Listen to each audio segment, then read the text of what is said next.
살롬으로 인사를 드립니다. 오늘 새벽 기도 시간도 어제에 이어서 마태복음 13장 1절에서 23절에 있는 말씀의 서론의 말씀을 드리겠습니다. 그러니까 이 사람들은 하나님께서 어떻게 보여주시기를 원하시느냐 하면 하나님의 뜻대로 하나님께서 원하시는 그 방면보다도 자기가 원하는 대로 이런 것이 한번 있었으면 좋겠다는 그런 식으로 말입니다. 우리도 지금 그런 경향이 참 많은데 누구나 마찬가지로 어떤 사람만 그렇고 어떤 사람은 안 그렇고 하는 그런 게 아니라 다 그런 경향이 다소는 있다는 말씀이, 즉 자기가 원하는 말을 좀 해주면 좋겠다고 해서 보통 상담하려 오는 사람도 보면 대개는 와서 좀 책망을 받으면 아주 싫어하는 것을 볼 수가 있지. 그러나 당신이 말하는 게 맞으니까 걱정하지 말고 가라고 하면 아주 기분이 좋아서 정말 은혜를 받았다고 하면서 흐뭇해서 돌아가는 이것이 전부 뭐냐 하면 하나님은 자기 생각에 동의해 주는 것을 그렇게도 좋아한다는 것을 나타내 주는 것입니다. 그러나 하나님께서는 뭐라고 하시느냐 하면 우리가 하나님의 말씀에 동의해야 되고 우리가 하나님 말씀에 굴복해야 되고 우리가 하나님 말씀을 받아들이라고 하십니다. 그러므로 인간이 자기 생각대로 그러니까 자기 생각대로 해주기를 원해요.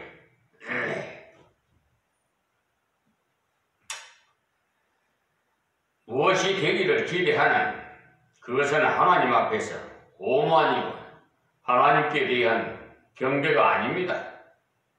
그래서 앞에 장에서 예수님께서 그런 사람들에 대해서 약하고 음란한 세대가 표적을 구한다고 책망하셨던 것입니다. 그러니까 악하고 음란한 세대가 표적을 구한다는 그 말이 뭐냐? 바로 너희들이 악하고 음란하다고 말씀하시는 것입니다. 그러니까 악하다는 말은 다른 게 아니고 무엇이든지 받을 때 나쁘게만 생각한다는 말입니다. 지금도 우리는 그런 경향이 좀 없습니까? 묻고 싶습니다. 어떤 사람이 말을 들어보고 저게 맞겠나? 우리 한국 사람은 특히 좀 이런 정세가 더 심하다고 그럽니다. 그래서 메시아가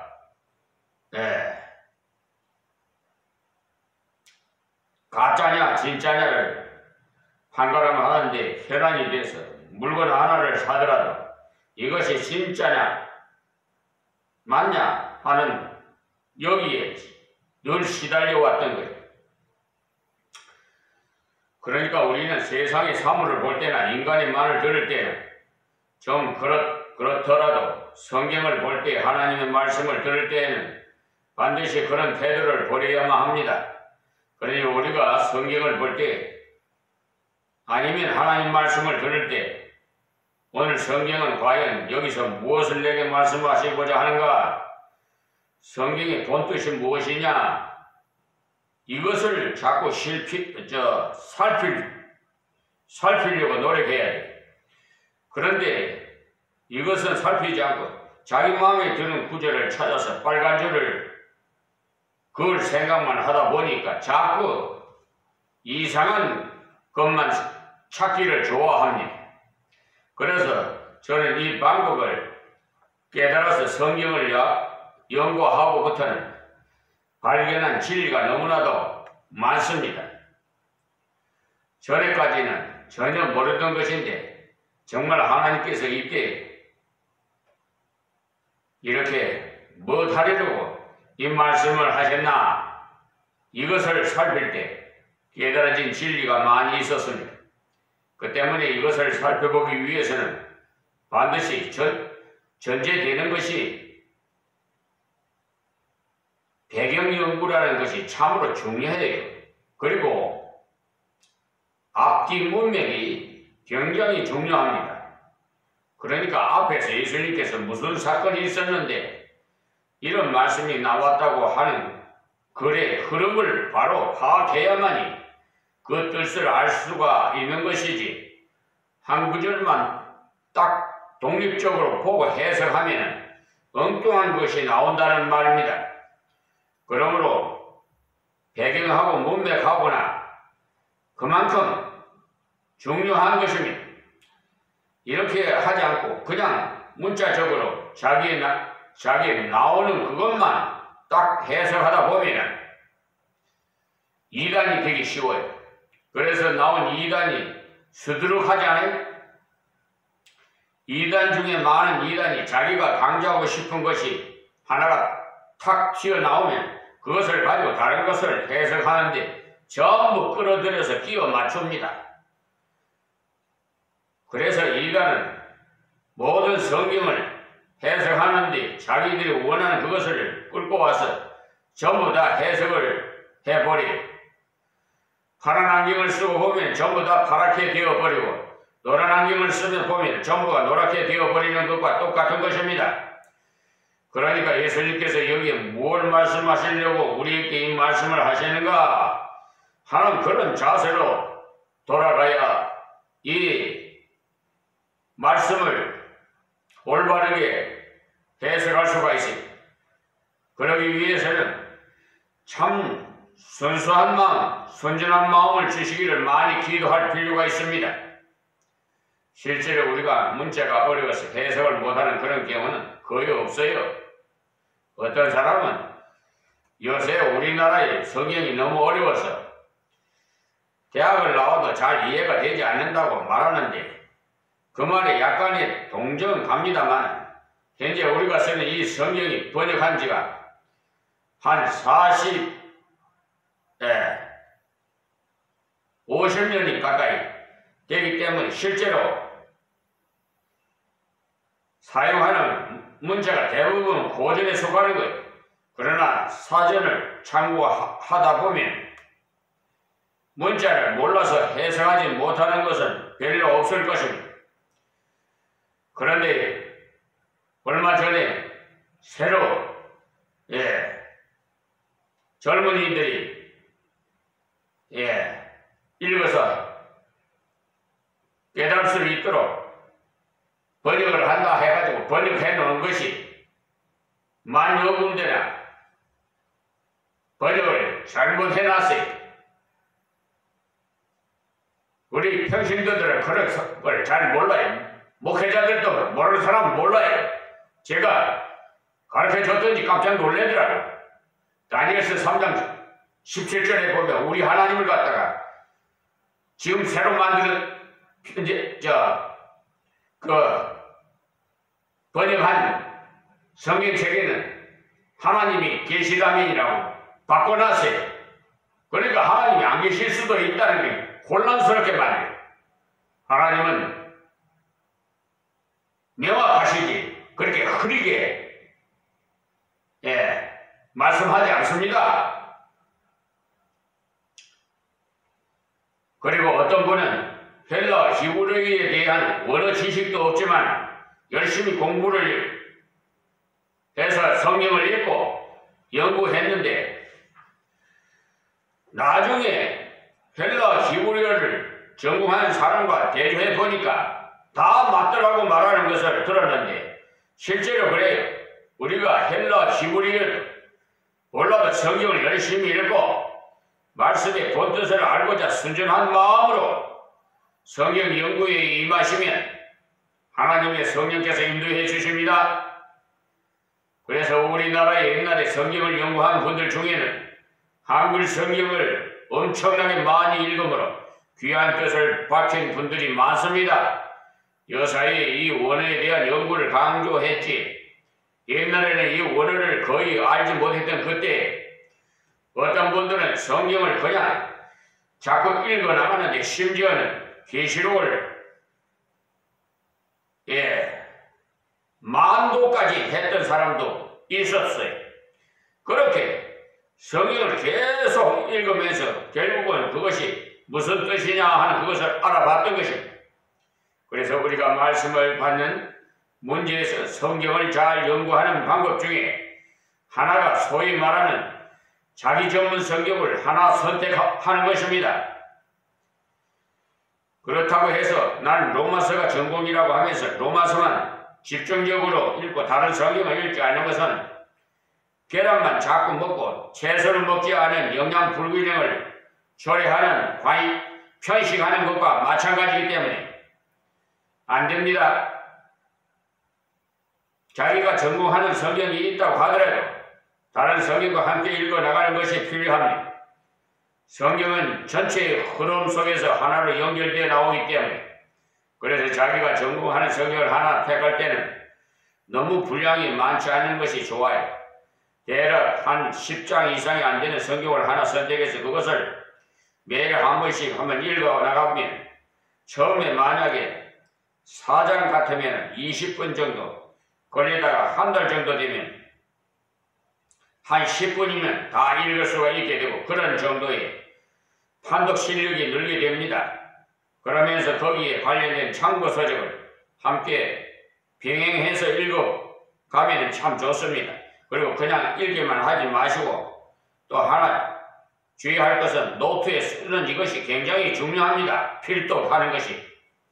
그래서 설교를 준비할 때도 그냥 설교 구성만 쓸 게 아니라 성경 본문을 자기가 노트에 써보면 아주 다릅니다. 주일학교 교사도 공과 준비를 할 때 이런 방법을 해보시면 좋아요. 공과 본문을 노트에 쓰면서 특히 우리 성경을 새로 쓰기가 되어 있는데 이것을 우리에게 익숙한 가로쓰기로 다시 써보면은 문장이 가다가 끊어지는 것도 확연하게 알 수가 있고 해서 문장을 파악하는 것 완전히 달라집니다. 저도 이런 식으로 본문을 쓰는 중에 전혀 몰랐던 것을 알게 되는 것이 많았어요. 그래서 성경을 쓰는 게 그렇게 중요합니다. 그렇게 써 보시면 밑에다가 자기가 분석을 한번 옳게 해보면서 성경 한 권을 완벽하게 마스터 해보면 모든 성경의 흐름은 거의 다 같기 때문에 다른 성경도 역시 그런 방식으로 연구하면 상당히 좋습니다. 그래서 자기 전공 성경으로 제가 한번 추천해 주고 싶은 것은 갈라디아서나 로마서를 보내보고 싶으나 그렇다고 너무나 거기에만 치면 안 되고 다른 성경도 좋은 게 많아요.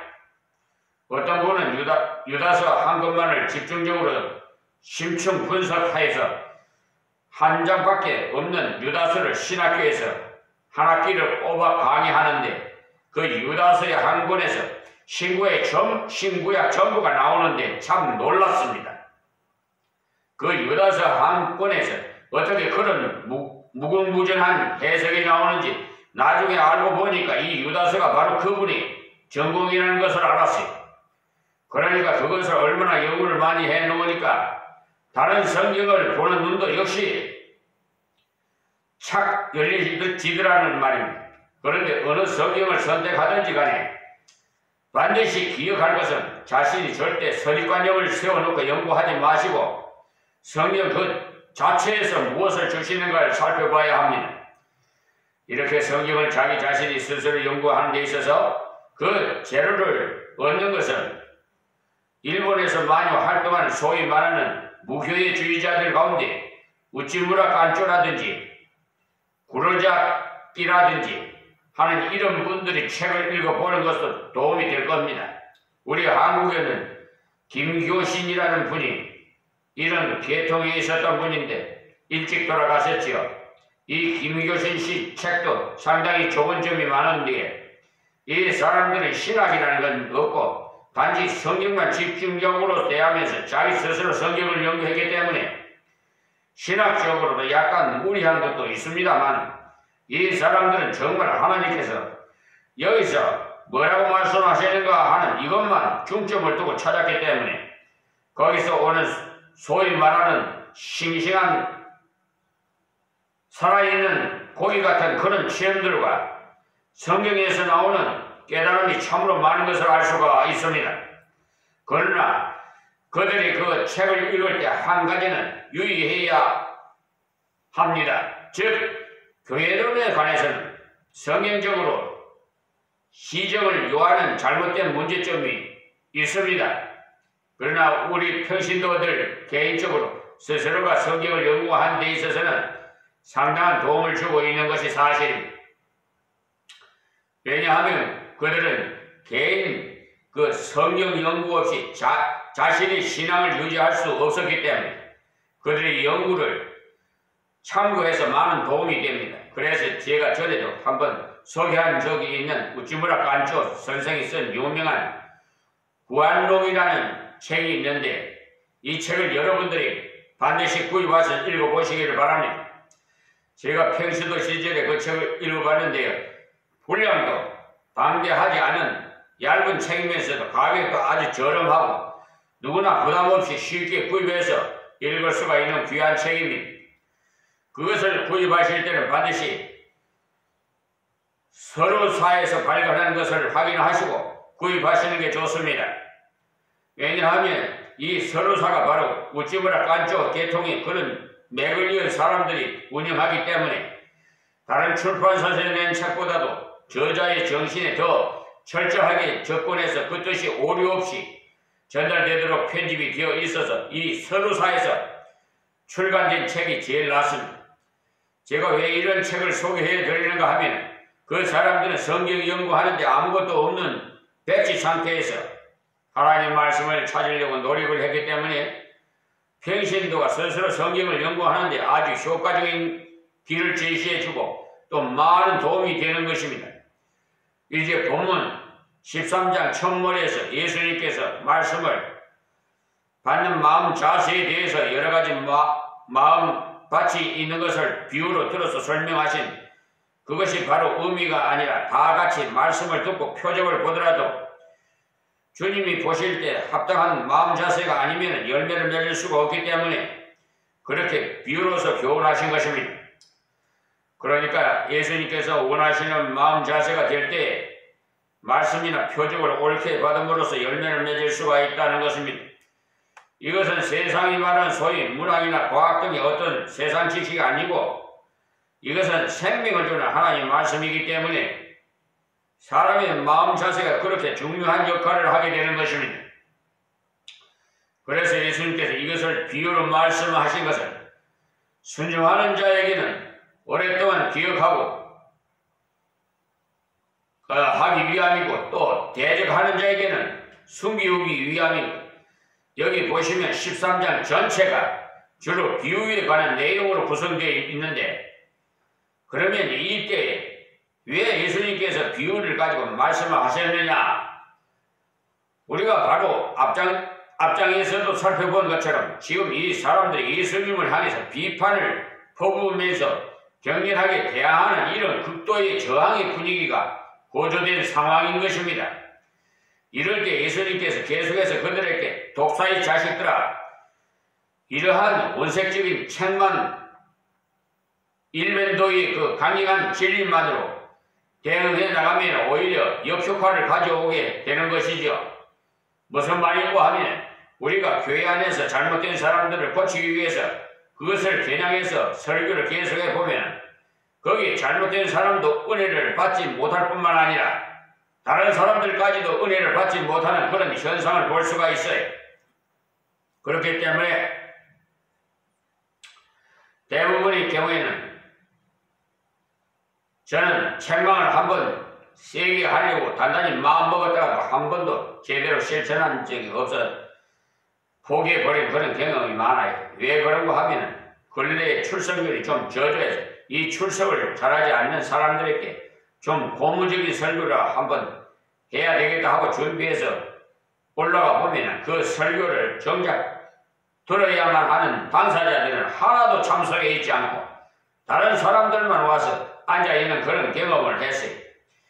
이것이 대개 설교, 제목 설교할 때 그런 경험을 많이 하게 됩니다. 저 자신도 그런 경험이 많고요. 여사이 교회적인 나쁜 경험이 경향이 있어가지고 그 점을 좀 고치려고 준비해서 올라가 보면 모든 말씀을 잘 받는 사람들만 와서 앉아있는데 곤란하더라 이 말씀이. 이럴 때 제가 준비한 대로 설교해버리면 어떻게 되겠어요?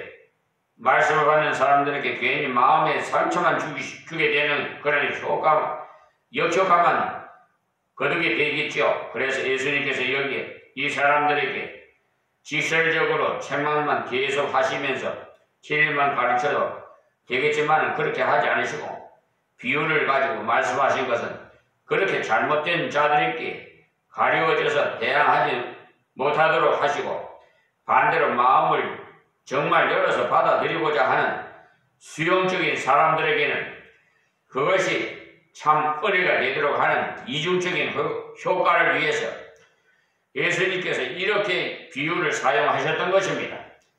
그러니까 하나님의 말씀에 대해서 자기 마음을 쫙 이렇게 닫아서 듣고 있는 사람들에게는 듣기는 들어도 깨닫지 못하는 그런 효과를 노리는 것입니다. 그들의 마음 자세가 잘못되었기 때문에 그런 자에게 본들 아무 유익이 없는 것이죠. 그러나 올바른 마음 자세를 가지고 있는 사람들에게는 마음껏 받을 수가 있도록 하는 그런 은혜를 주기 위함인 것입니다. 그러니까 이런 두 가지 효력이 이 비유를 사용하는 효과면에서 가장 좋은 점이 되는 것입니다. 그러니까 오늘 나오는 비유를 가만히 보면 특히 씨 뿌리는 비유는 일상생활에서 흔히 나오는 비유를 가만히 찾아볼 수가 있는 그런 일들이기 때문에 이해하기 아주 쉬워요. 그러므로 예수님께서 하신 비유는 어려운 비유가 하나도 없어요. 주님은 일상생활에서 평범한 일들을 소재로 택해서 비유로 가르쳤기 때문에 아주 쉽다는 것이 주님이 베푸신 비유의 특징인 것입니다. 그래서 이 비천한 종도 여러분들에게 이 강의 설교를 하면서 그 말씀 중에 비유로 이렇게 빛이다, 소금이다 하면서 이 불의와의 전쟁에 대해서 사법부의 불의한 법관들을 책망하는 그런 말씀도 간혹 드리는 것입니다. 그분들은 참으로 불쌍한 사람들이에요. 알고 보면 지옥에 가서 유황불에 굳어지도 죽지 않는 곳에 가서 거니까 구원은 받되 예수를 믿었으면 구원은 받되 불 속에서 구원받은 것 같이. 고린도전서 3장 15절 말씀 보세요. 그러니 우리가 이것을 보면 평범하게 여겨지는 말씀이라고도 하나님께서 마음을 열어주시면 거기에서 굉장한 뜻을 깨달을 수가 있다는 것을 알 수 있습니다. 여러분들이 아주 중요하게 생각해서 빨간 줄을 그어야 될 만큼 중요한 말씀이어야 우리가 은혜를 받는 것이 아니고 아주 평범한 말씀도 진정 마음이 바로 열려 있으면 아주 평범한 거기에서 굉장히 귀한 진리를 발견할 수가 있습니다. 제가 이 강의 설교를 해서 매일 올립니다. 유튜브에. 그런데 시청하는 자들의 그 율을 보면은 대부분 좀 거꾸로운 책망스러운 말씀에서는요 시청을 별로 안 해. 보면은 그러니까 평범한 그냥 부드럽고 달콤한 말씀만 많이 보시더라고. 시청하시더라고. 어떤 것에는 뭐 250분이 시청하는 그 분이 있더라고요. 그 동영상에. 저는 매일 점검을 하고 제가 이렇게 강의 설교를 드리지만 저 역시도 계속해서 강의 설교를 계속 들으면서 저 자신도 은혜를 받고 있습니다.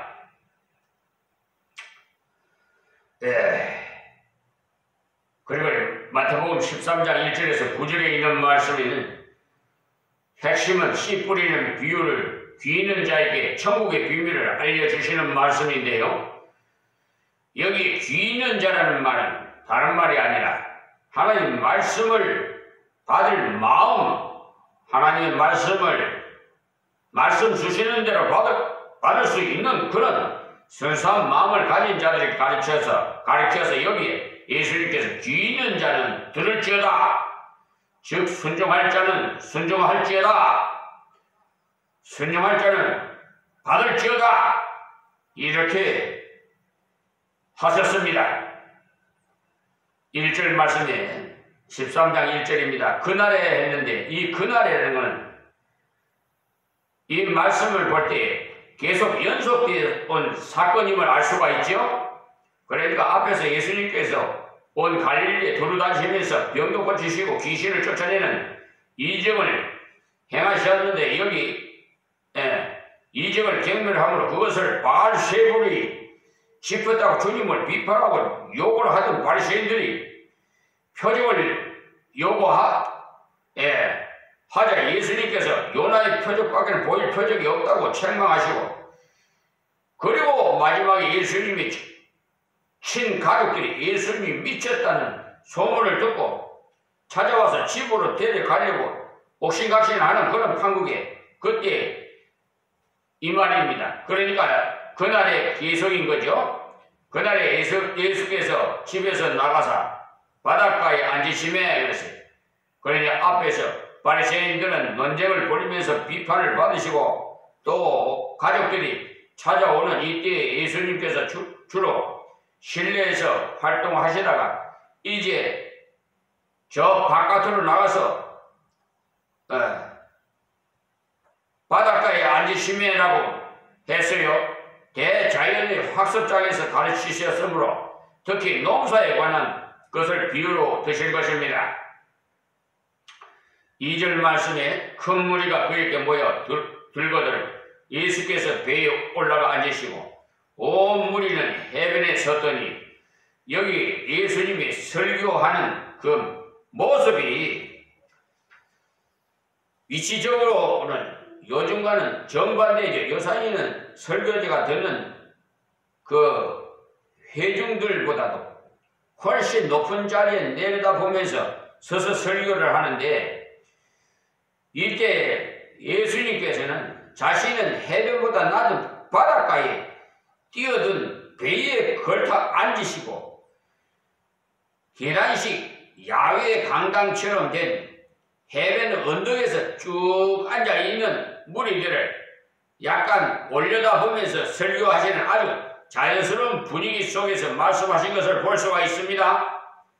그러니까 어떤 형식적인 것에 구애받지 아니하고 아주 마음을 푹 넣고 들을 수 있는 그런 자리에서 예수님께서 말씀하셨습니다. 자, 3절 말씀, 예수께서 비유로 여러 가지 일을 저희에게 말씀하여 가라사대 씨를 뿌리는 자는 뿌리려 나가서 했는데, 이 말씀은 예수님께서 사람들에게 비유를 가르침에 그 수단으로 사용하셔서 그들로 하여금 말씀을 받도록 준비시키는 말씀이에요.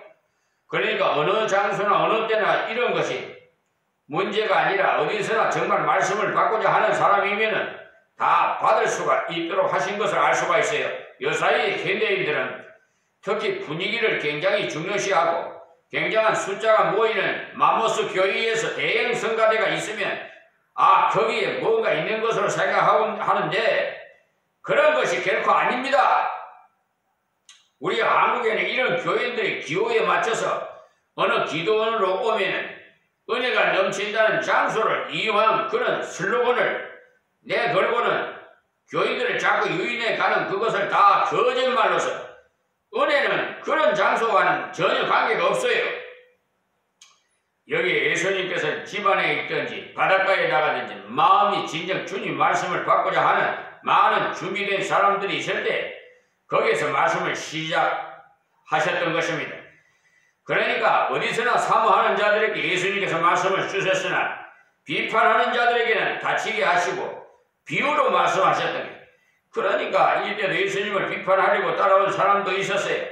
그러니까 꼭 그렇습니다. 순종하려고 따라온 사람도 있지만 거기에는 비판하려고 따라온 달갑지 않은 사람도 있게 마련인 것이, 세상은 다 그렇습니다. 어떤 사람은 사람이 굉장히 많이 모이는 것을 보면 거기에 뭐가 있지 않겠나 이렇게 생각하는데, 세상에 쇼하는데도 사람은 굉장히 많이 모인다는 사실을 알아야 됩니다.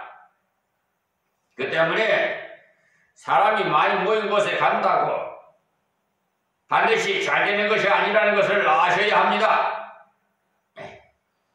아주 설교는 유창하게 국의 그 단어를 섞어가면서 아주 유창하게 설교를 하지만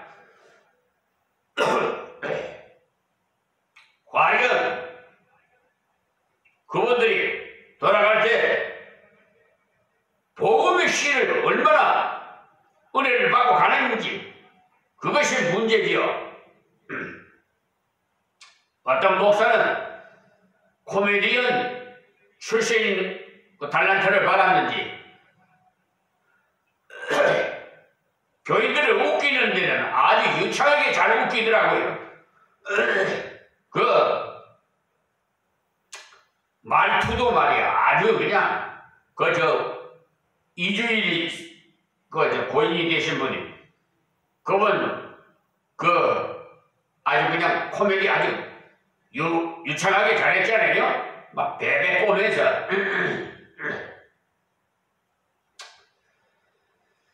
그런데 여러분, 배꼽만 많이 가지고 가는 복음은 얼마나 가지고 가는지 모르겠습니다. 하여튼 남는 거는 별로 없어요. 세상에 무슨 서커스 공연장에도 아무것도 아닌데도 사람들이 많이 가기 때문에 숫자를 보고 자꾸 따라가면요 안 돼요. 요사이도 보면 그 집회에 그렇게 수십만 명이 운집했다고 하면서 뭔가 있으니까 사람이 그렇게 많이 모이지 않겠느냐 하는데, 그것은 오해입니다. 제가 알기로는 어느 곳에서 일찍이 성경 말씀에 대해서 아주 깊이 연구하면서 순수하게 말씀 운동을 전개했던 분들이 그 당시에 사람들로부터 굉장한 선풍적인 인기를 끌지 못했다는 사실을 알아야 합니다.